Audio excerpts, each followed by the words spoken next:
Assalamualaikum warahmatullahi wabarakatuh. Saya Firdanggreni dengan NPM 181110600182 akan mempresentasikan hasil proposal yang saya buat. Judul: Pengaruh variasi dosis makanan tambahan terhadap pertumbuhan domba Ovis Ammon Aries sebagai sumber belajar biologi SMA Negeri 1 Punggur. Bab 1 Pendahuluan. Penegasan judul. Sebagai langkah awal untuk memahami judul skripsi ini dan untuk menghindari kesalahpahaman, maka penulis merasa perlu untuk menjelaskan beberapa kata yang menjadi judul skripsi ini. Adapun judul skripsi yang dimaksudkan adalah pengaruh variasi dosis makanan tambahan terhadap pertumbuhan domba Ovis Ammon Aries sebagai sumber belajar biologi SMA Negeri 1 Punggur. B. Latar belakang masalah. Domba jinak yang dalam bahasa ilmiahnya adalah Ovis Ammon Aries merupakan sejenis kambing liar yang berhasil dijinakkan dan berasal dari dataran Asia. Domba jinak ini termasuk genus Ovis dan dalam sejarahnya, domba ini tersebar di seluruh dataran Asia dan Eropa. Berkembang di Indonesia diawali oleh kegiatan para saudagar Arab yang sedang menunaikan tugas suci dalam menyebarkan agama Islam di waktu lampau. C. Identifikasi dan batasan masalah. Yang pertama, identifikasi masalah. Banyak faktor yang mempengaruhi pertumbuhan domba selain makanan tambahan dan makanan pokok, yaitu bangsa hewan, jenis kelamin, kesuburan, berkembang biak, laktasi, iklim, kandang, dan keseimbangan hormonal. Dari uraian tersebut dapat dijelaskan bahwa masing-masing faktor mempunyai pengaruh terhadap pertumbuhan domba. Yang kedua, batasan masalah.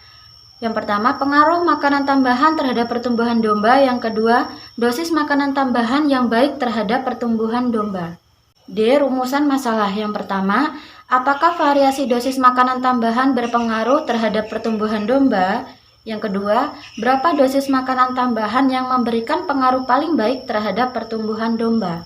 Tujuan penelitian. Yang pertama, untuk mengetahui pengaruh makanan tambahan terhadap pertumbuhan domba. Yang kedua, untuk mengetahui dosis makanan tambahan yang baik terhadap pertumbuhan domba. Manfaat penelitian. Yang pertama, dapat memberikan informasi bagi masyarakat pedesaan, khususnya yang memiliki ternak domba, tentang pengaruh konsentrat buatan sendiri terhadap pertumbuhan domba. Yang kedua, dapat memberikan informasi bagi kalangan pendidikan tentang pengaruh konsentrat terhadap pertumbuhan domba. G. Kajian penelitian terdahulu yang relevan. Performa domba lokal yang diberi konsentrat berbasis limbah agroindustri selama masa kebuntingan. Penelitian yang dilakukan oleh Ristika Handarini, Deden Sudrajat, dan Adi Prasetyo.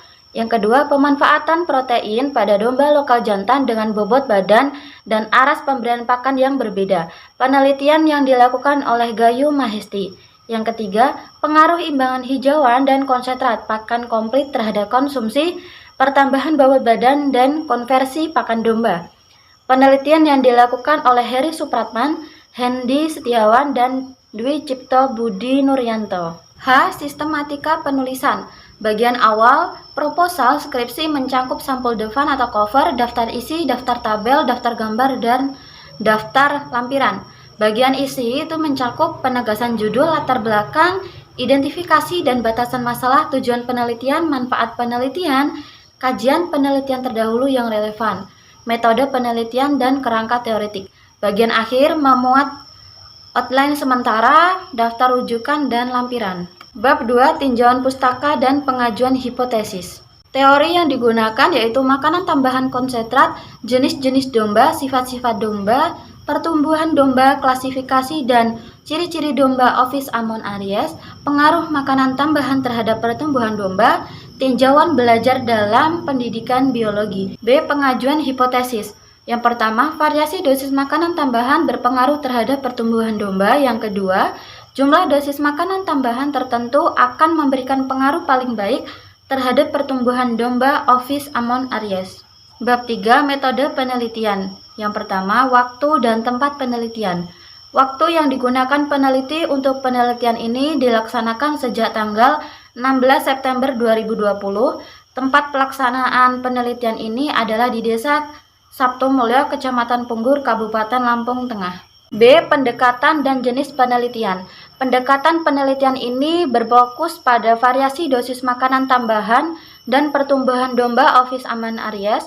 Yang kedua, jenis penelitian ini yaitu jenisnya kuantitatif, Penelitian ini menggunakan uji normalitas melalui uji Lilliefors dan uji homogenitas untuk mengetahui dosis makanan tambahan pada domba, serta uji hipotesis melalui uji ANAVA satu jalan terhadap pertumbuhan domba Ovis Ammon Aries. C. Populasi, sampel, dan teknik pengumpulan data. Yang pertama, populasi. Dalam penelitian ini yang menjadi populasi yaitu sejumlah domba priangan ada 300 ekor yang berada di Desa Sabtumulyo, Kecamatan Punggur, Kabupaten Lampung Tengah. Yang kedua, sampel. Sampel yang digunakan pada saat penelitian ini adalah populasi domba priangan di Desa Sabtumulyo ada 300 ekor. Kemudian peneliti mengambil sampelnya yaitu dari 3 keluarga. Domba ayah itu 7 ekor, domba adik 5 ekor, dan domba peneliti 8 ekor. Jadi jumlah sampel seluruhnya ada 20 ekor. Domba terdiri dari 4 perlakuan dan 5 kali ulangan. Ketiga, teknik pengumpulan data. Sifat penelitian ini adalah eksperimen, yakni dengan menggunakan makanan tambahan pada domba yang dipelihara. Adapun skema perlakuan pada penelitian ini adalah sebagai berikut. Bisa dilihat pada perlakuan A, B, C, dan D. Pelaksanaan penelitian yang pertama, persiapan bahan, yang kedua, adaptasi, yang ketiga, pemberian makanan tambahan yang telah dipersiapkan sebelumnya, dan yang keempat, pemeliharaan dan perawatan kandang. D. Definisi operasional variabel. Definisi operasional variabel penelitian adalah suatu atribut atau nilai dari objek kegiatan yang memiliki variasi tertentu yang telah ditetapkan oleh peneliti untuk dipelajari kemudian ditarik kesimpulannya. Variabel dalam penelitian ini adalah yang pertama, variasi bebas yaitu variasi dosis makanan tambahan, yang kedua variabel terikat yaitu pertumbuhan domba Ovis Ammon Aries. E. Instrumen penelitian. Alat dan bahan yang digunakan yaitu yang pertama, alat yang digunakan antara lain timbangan neraca, timbangan biasa, plastik, karung, tambang, bak air, papan nama, alat tulis, buku catatan, dan tali pengikat. Bahan yang digunakan yaitu dedak halus 70%, bungkil kelapa 20%, jagung giling 8,18%, garam dapur 1,4%, kalsium dan air secukupnya, domba-domba yang dipelihara, dan makanan rumput sebagai makanan pokok. F. Teknik analisis data. Untuk analisis data dalam penelitian ini digunakan desain rancangan acak kelompok, sedangkan statistik yang digunakan adalah metode Schiff dengan pengujian komparasi. Adapun prasyarat uji yang dilakukan adalah uji normalitas dan uji homogenitas. Sekian presentasi dari saya. Apabila ada salah kata saya minta maaf. Kepada Allah saya mohon ampun. Wabillahi taufik wal hidayah. Wassalamualaikum warahmatullahi wabarakatuh.